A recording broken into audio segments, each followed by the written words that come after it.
From Las Vegas, Nevada, it's theCUBE. Covering AWS reInvent 2016. Brought to you by AWS and its ecosystem partners.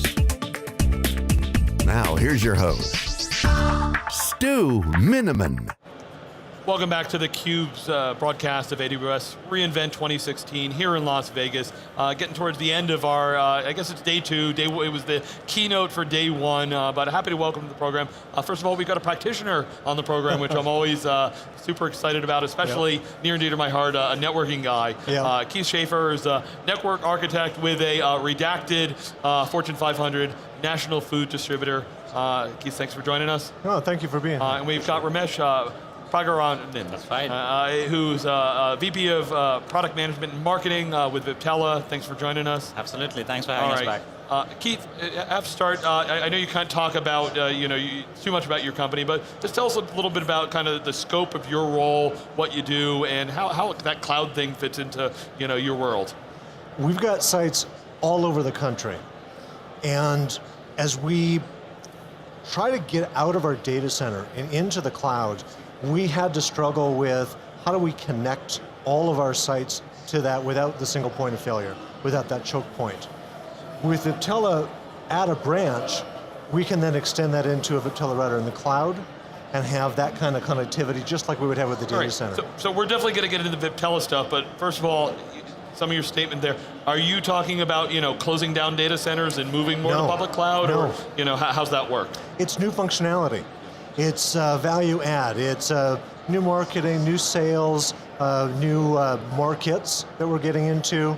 So it's increasing the role of the company, increasing the footprint. Yeah, so did you get to hear the keynote this morning? I did not. Okay, so let me put the premise in front of you and see how it resonates. So Amazon says, going forward, we're going to be having less data centers, we're going to putting less gear, nobody wants to buy hardware anymore.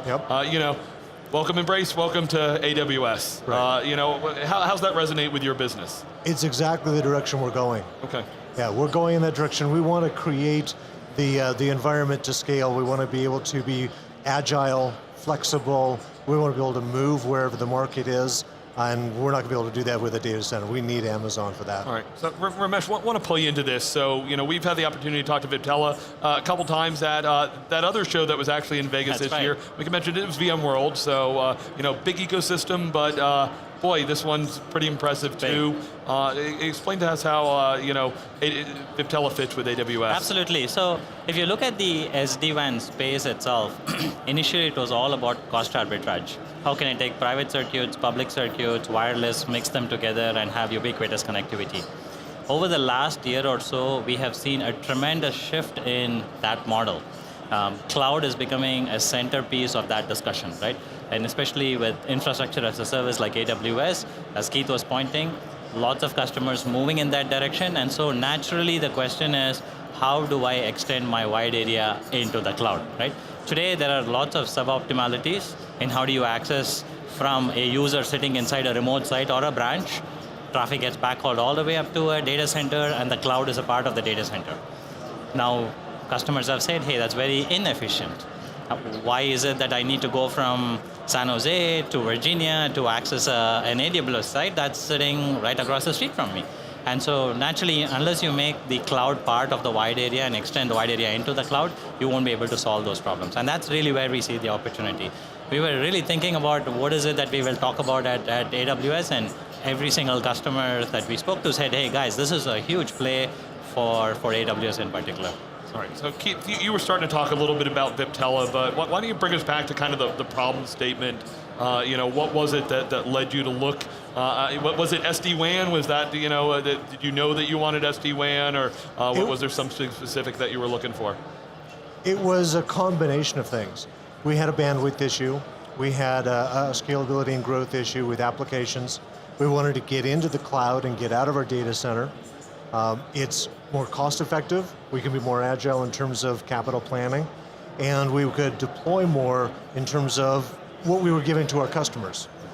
We need a solution on the network side that allowed all of that to work at once. we didn't want to make this one investment more than once. Yeah, I guess I'm trying to focus in on it. It's like, did you be like, oh, I knew I had some WAN issue, maybe it's WAN optimization, maybe I can go to one of the big guys and they can solve it. But what funneled you down to, choose Viptela? Security, ease of deployment, and the fact that we have a partner in terms of support and ongoing growth that we simply couldn't get anywhere else. All right. Is that pretty typical? You find is security kind of one of the things that's differentiating you in this space? Yeah, the trigger points are multiple, right? One, invariably there is a high bandwidth application that's driving the need for somebody to go look beyond their status quo, right? So that's invariably number one. The second one, the larger the customer, the more acute the pain point is with respect to security. And the third piece of it is really cloud, and cloud here being both AWS-like infrastructure as a service and at the same time Office 365. The number of times we have heard customers say, oh, 365 breaks my WAN. I mean, if I had to count, I would be a millionaire, seriously. So it's really a very interesting topic that multiple customers are looking at because they need to get that deployment right? And so the trigger points are multiple, but it all kind of hones in on bandwidth, security, cloud, right? That's kind of where it all comes together. It's interesting, Keith. I mean, I look back in my career, and one of the challenges for if I'm doing anything mobile, doing anything remote, go back to the XSPs in the 90s through, all of these things that have led to cloud is like, networking is one of those choke points. Just getting enough bandwidth, really having the responsiveness has been a challenge. Are we getting to the point that we can actually solve like these networking issues? I mean, we haven't solved the physics problems of, making light go any faster. So, is network a problem for you or is network an enabler for you now?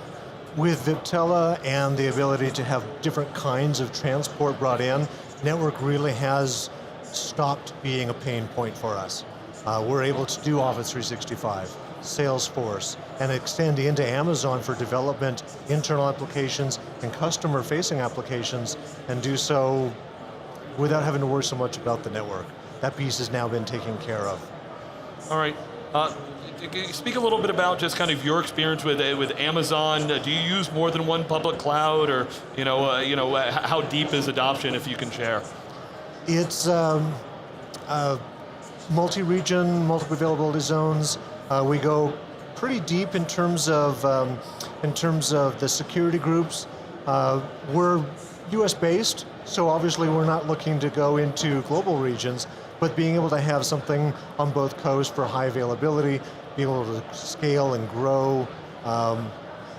We're at the point right now where we realize how much we can't do with the data center that we can with an Amazon cloud. Yeah, and from the networking side, things like VPC or Direct Connect, you're leveraging those?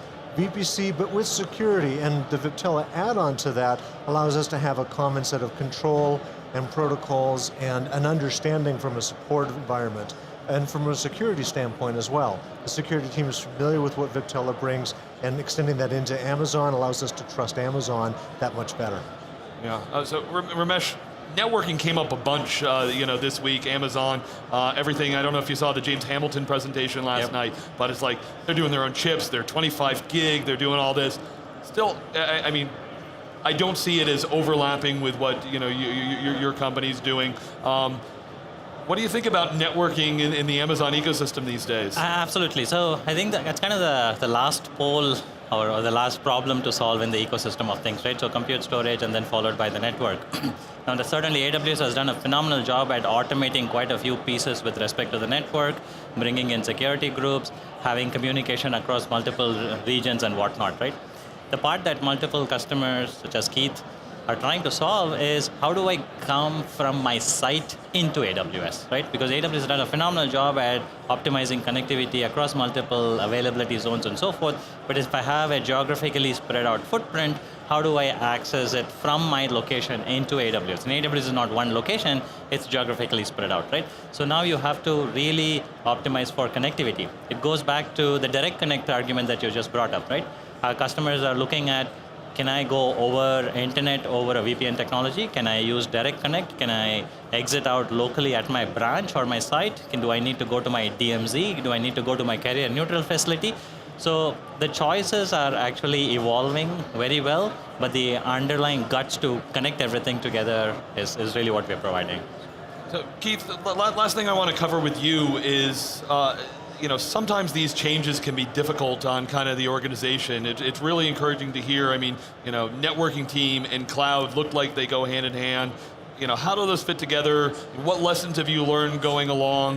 What would you say to your peers about, how they should address these kind of things?